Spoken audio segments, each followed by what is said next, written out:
Hey guys, welcome to the shop. Today's video, this is the next step in my Mauser project. This is making a horned butt plate. Now I'm mostly done with the stock. I'm not really comfortable recording me working on gun stocks because there's too much swearing. And I like stock work, but I hate stock work, if that makes any sense. If anyone works in the trades, they kind of understand what I'm talking about. Now this is my marking gauge. That does not quite work on this. I barely got a scratch. So I like to just scribe. If I have to, I can sand these out.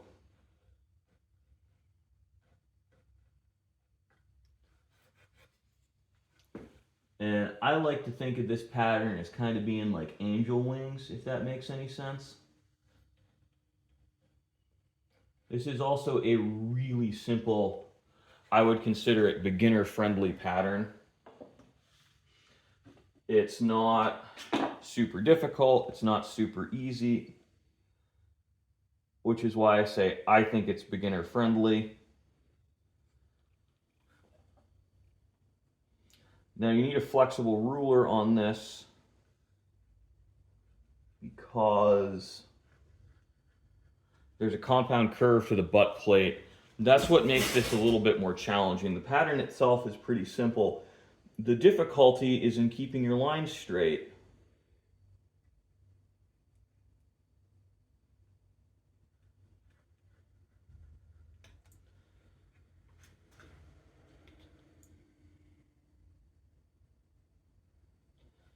So there we are. Now I need to cut what's called a master line.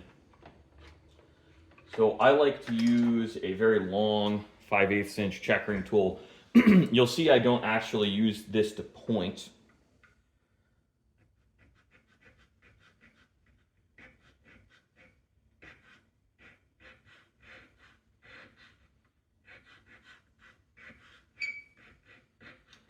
This is also, I'm going to tell you guys, one of the fastest parts of the project. You know what I'm going to do? I'm going to make this a little more exciting. You're about 3.5 to 1 diamonds. You know, I'm going to give it an extra point up top.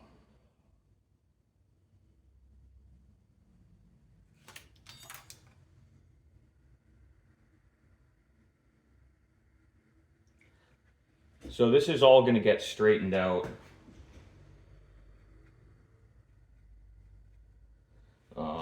In a little bit, you'll see how I'm going to have to remove this screw to do my checkering because I don't want to hit it with the machine. I'm not sure if it will do a lot of damage, but I don't want to find out.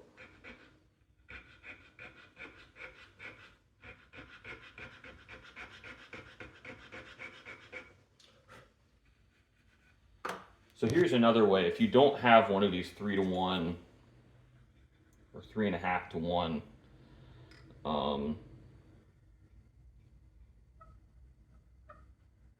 tools, I can put my point.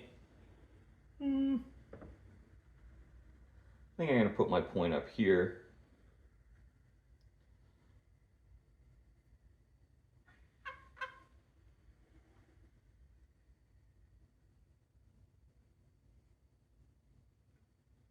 Mark center line. Now you've got to move over the width of the pen so you're actually on center.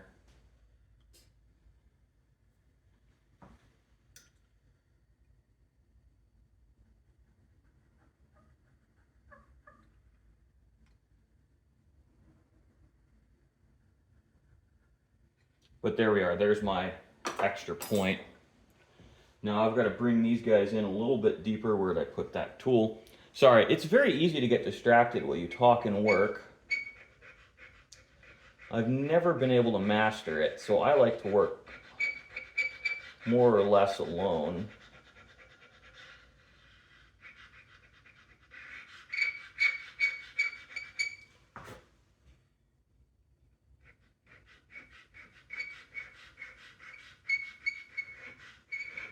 This is also going to be a borderless pattern,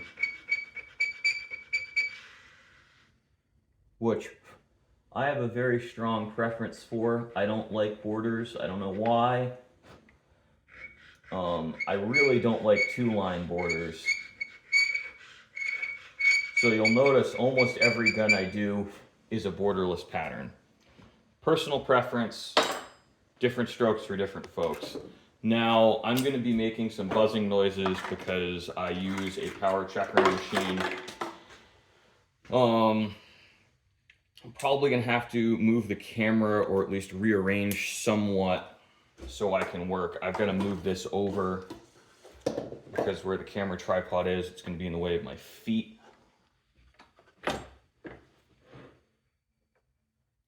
Yeah, I think this will work. Can you guys see? Yes, you can see. So I'm going to move my foot pedal over.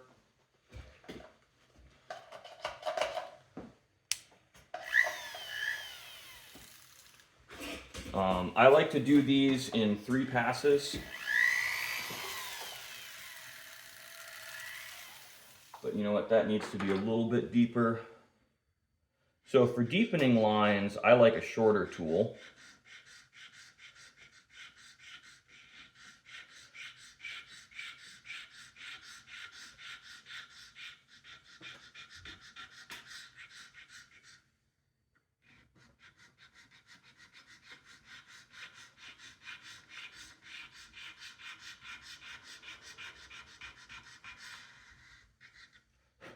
So really, guys, the trick with checkering is you just cut the pattern, do a good job. I'm not actually very good with checkering hand tools, and I wouldn't suggest trying buffalo horn with hand tools. If you want to do something in this style using hand tools, what I would suggest is using a hardwood. Catalox is fairly inexpensive as an ebony substitute.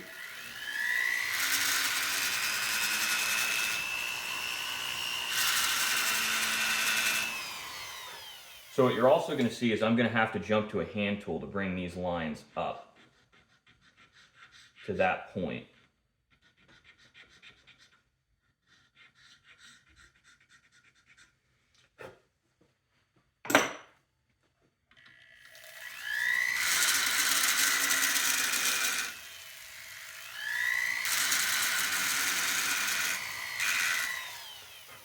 One thing I also like to do is, where's my jointer tool? I like to use this to make sure my lines are staying pretty dang straight. On a pattern like this, I don't scribe lines. So what some people do is you can do this. Take a pair of caliper dividers and sit it down in the cut lines.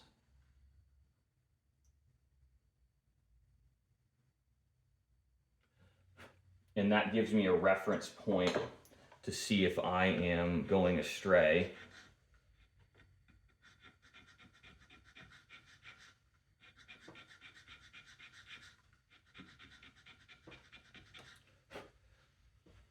I don't think it's strictly necessary on very simple patterns like this.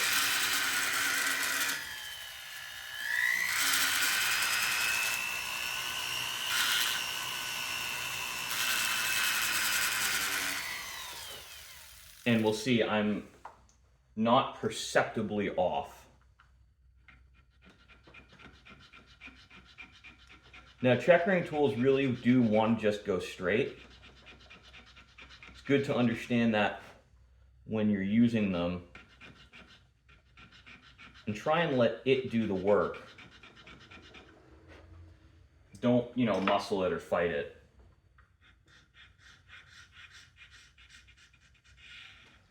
Now, another thing too is a lot of people are still using high-speed steel checkering tools. I think they're obsolescent. In commercial service, I really can't rationalize getting away from carbide. Carbide grinding's gotten relatively inexpensive as of late, and it's really more productive, especially in harder materials. Like, I can push this carbide wheel pretty dang hard.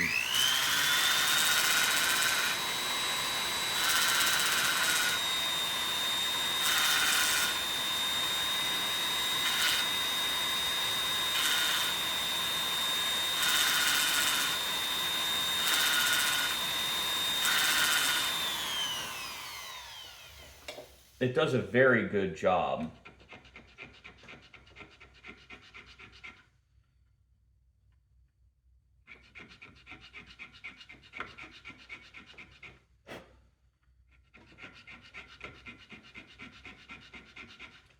Now the other thing with this is actually the fastest part of making a horn butt plate. What I'm not showing you here is a couple hours of hand sanding and hand shaping, plus the finish polishing. I don't like to polish horn before I checker it because I know I'm going to scratch it.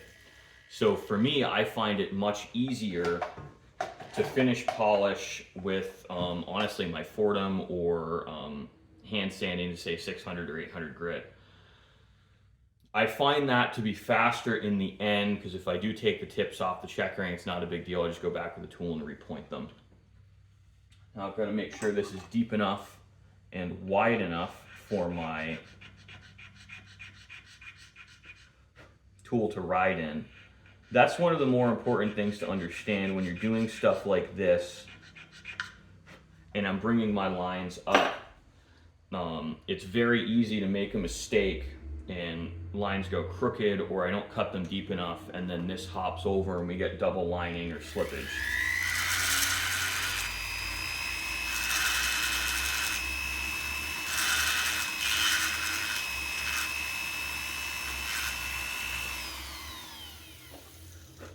So we got a little slippage right there.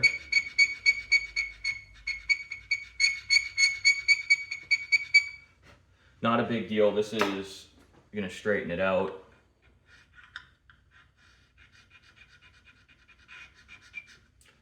Now this run is too short to get my joiner in, so I can't use it here, unfortunately.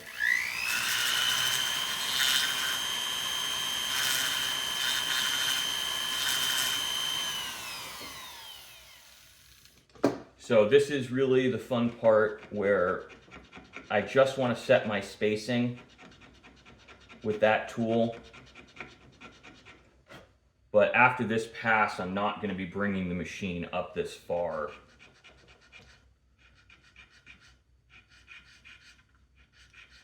Because honestly, I think it's more trouble than it's worth. Hand tools really do work well. Just to get to this point, trying to space by hand, it'd be an hour. Horn is really, really hard.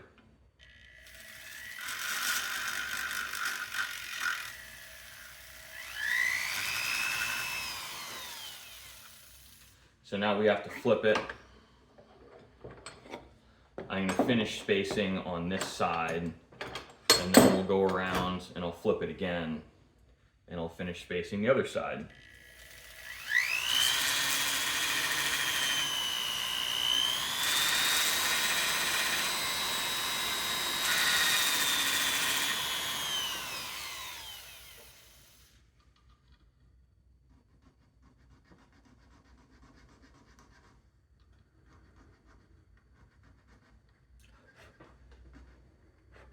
So actually what you're seeing there is the horn being so hard I can barely cut it.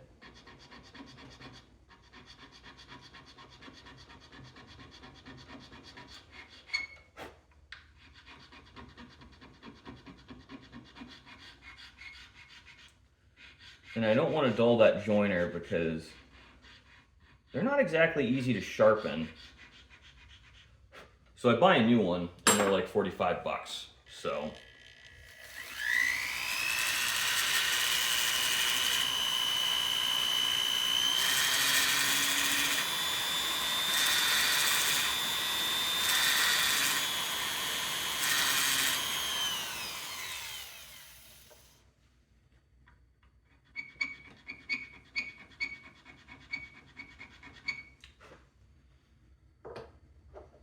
now, I'm sure someone who does more hand checkering than me, or not necessarily more, but some, is going to criticize technique, because I've noticed that really happens on YouTube, which is fine. I mean, if you're critical of it and you have like, okay, hey, try this, it might work better. I'm open to that, but I get people telling me I'm doing it wrong. I mean, I can do this fast enough to make money at, and well enough people will pay me. So obviously it's a good enough technique.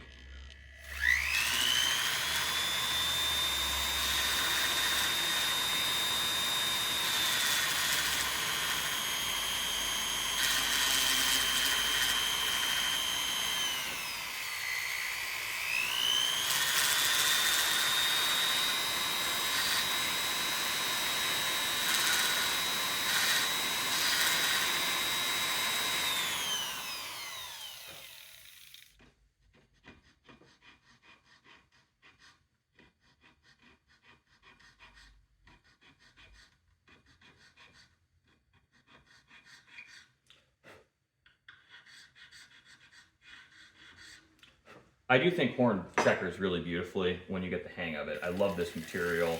I just hate the smell.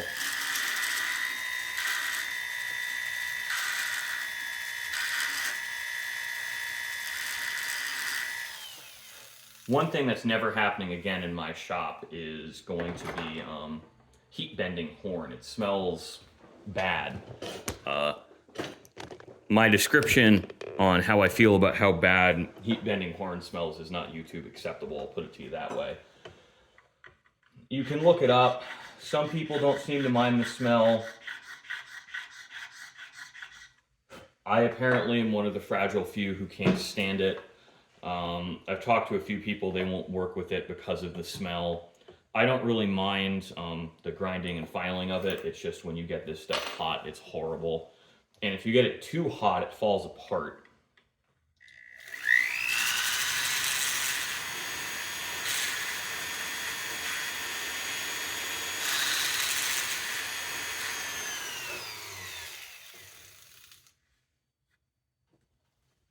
No, I don't want to deal with that.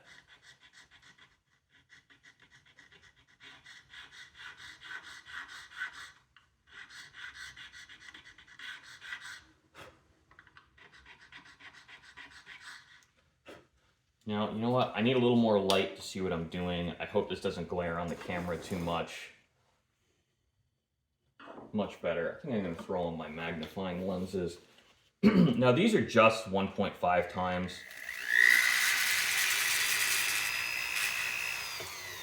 More than that, I find actually to be a little bit disorienting.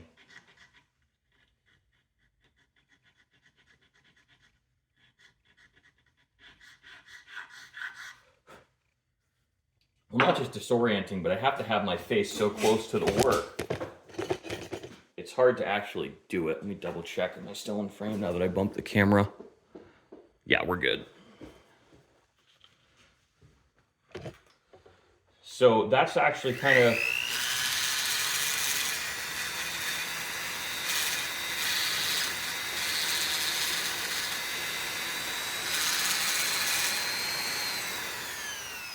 one of the things you don't think about with this is sometimes more magnification is not more betterer.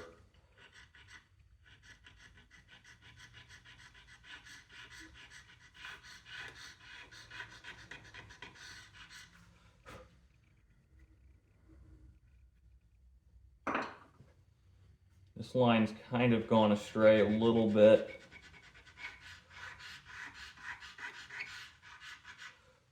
That should correct it. It's also honestly disorienting to tell because we've got that compound curve, so I can live with that. I'm off straight probably by a 32nd of an inch.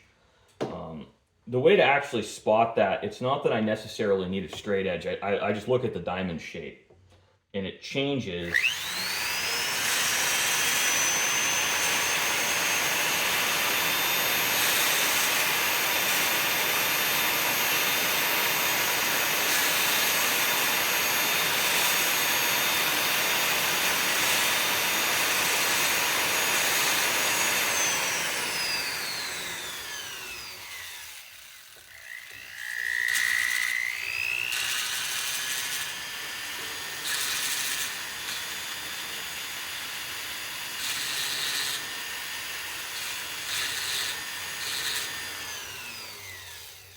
Yeah, the shape, like I said, changes if you're off straight. So once you know what it should look like and what it looks like when you screw up a few times, it's not that hard to spot.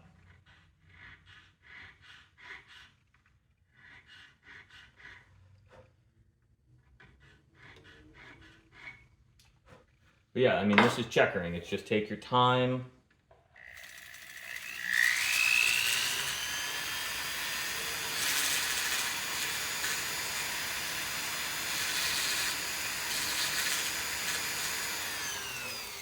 The other thing with this butt plate's asymmetrical. Because I don't like to bend stocks, I will put some cast into the butt plate, at least on my own rifles, because I know how much I like. This one is for me.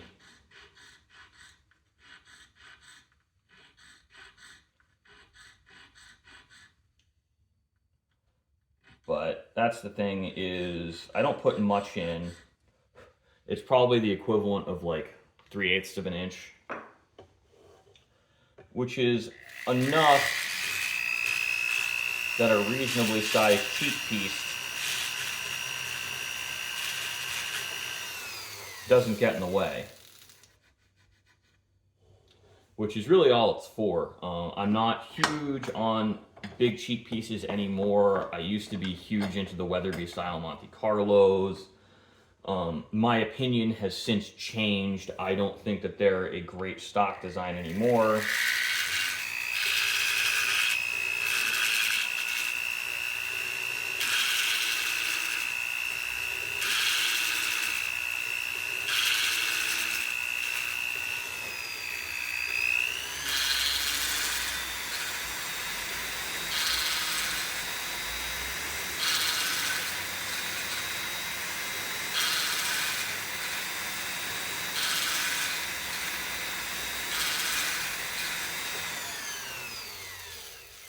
So my estimation on this butt plate is average checkering time on this is just over an hour. Usually an hour and a half to do a really good job on a finer pattern like this. Now on guns I know that are going to get shot more, I will recommend not using a 20 line to the inch pattern, which is what I'm doing here. And I will recommend doing something like 16 or 18 lines to the inch. These wear very quickly, and people don't like that. I also don't like that, but this is not going to be something that I shoot every week. This is something I'll probably shoot 100 rounds a year on, if that.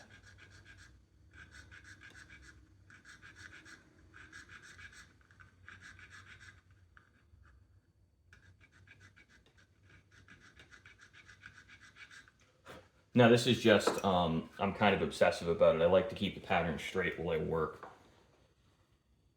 It makes me feel better.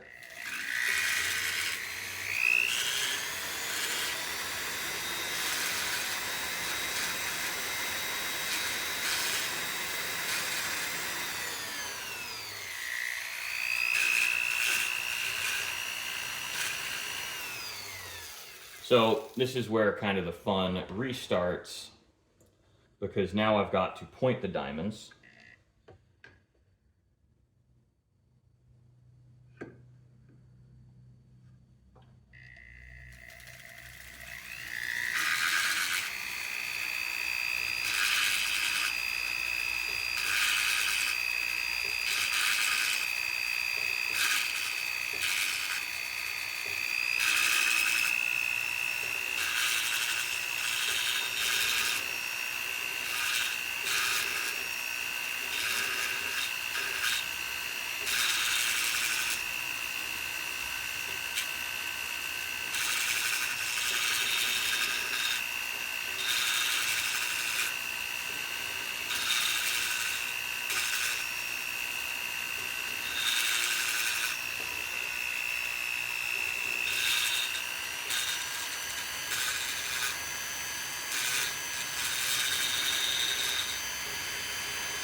So this is how you point diamonds. It's not rocket science. You work right to left on your first pass for spacing, and then you work left to right to avoid double lining.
So, I mean, that's your first 2 passes almost.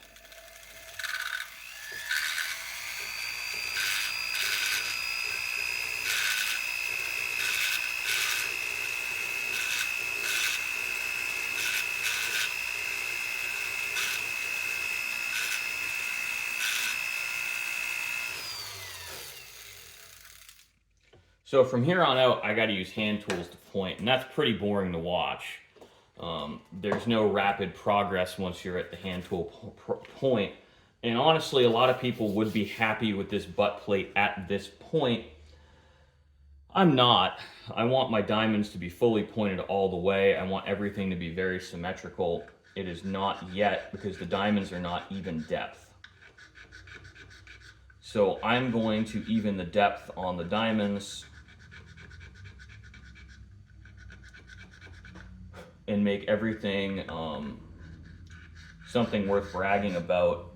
Now, my standard here isn't necessarily the quality of work that makes the customer happy. It's the quality of work that I want my name on and that I want to be known for, which is oftentimes, dare I say, better than what the customer is really interested in.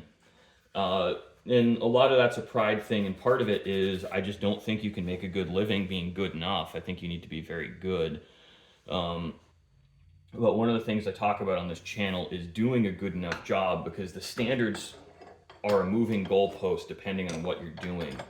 And some work doesn't really require the level of perfection that other work does.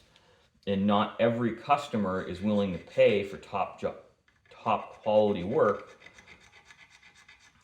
So sometimes what happens is, in order to get the job, you're going to compromise a little bit and not do the same quality you'd really like.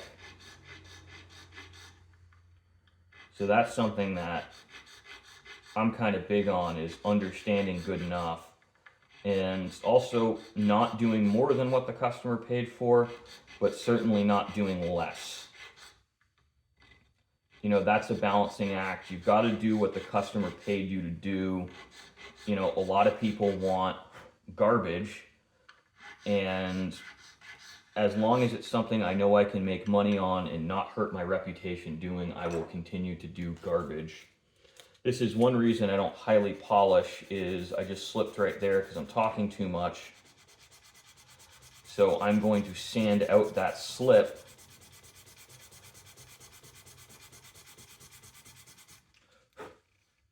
And it's not going to be a big deal because I just come back, the diamonds get cut a little bit deeper. Well, now that I'm looking at it, I should actually make a pass. This is slightly asymmetric now. I think I'm off by one line.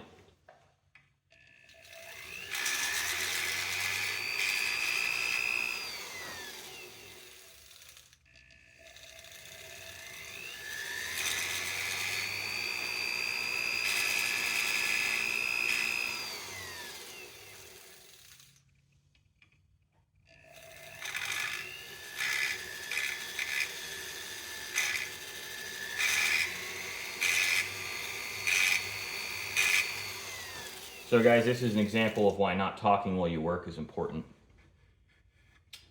It's very easy to make mistakes like that and burn up time.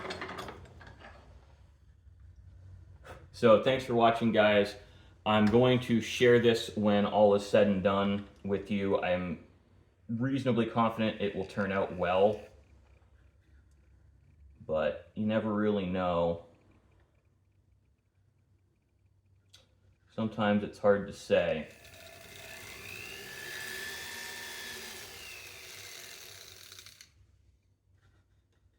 Yeah, it's a little off. I can live with it. I'm just being anal retentive now. Gonna have to come back up with the spacing tool and cut those in though. I think we can show this on video. You know, really, this is a job about outcomes. It's not about how you get there.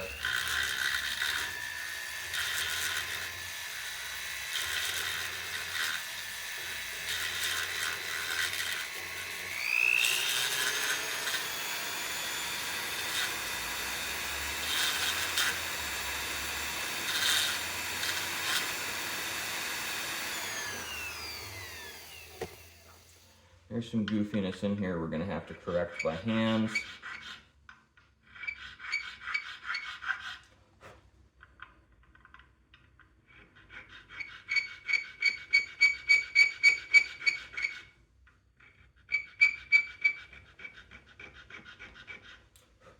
Not the end of the world.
So there you are, a half-finished horn butt plate.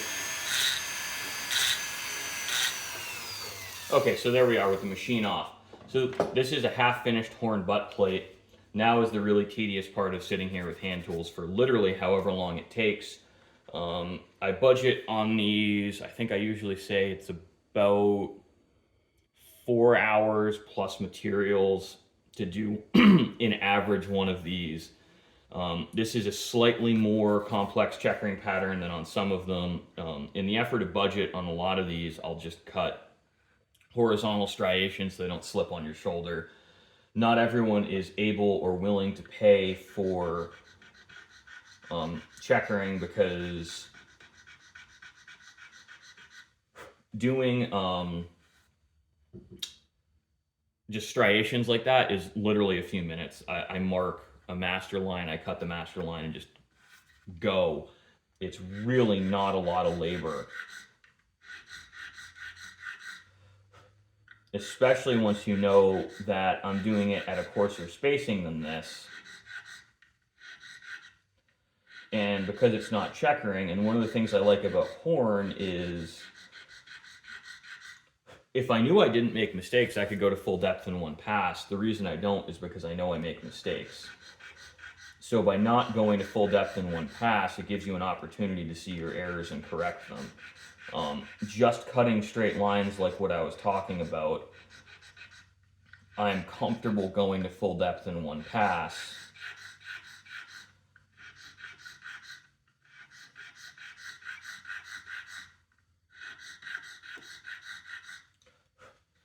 So, you know, different strokes for different folks. Every context is different. I hope you enjoyed this video. I hope it's somewhat possible to follow along in. I'm going to watch it myself and see if the audio is tolerable. It's probably going to be annoying because I'm on the microphone and you guys are right next to the motor. But, you know, I can mix it. And I can also just scrub the audio and do a voiceover. So thanks for watching, guys. I hope you enjoyed.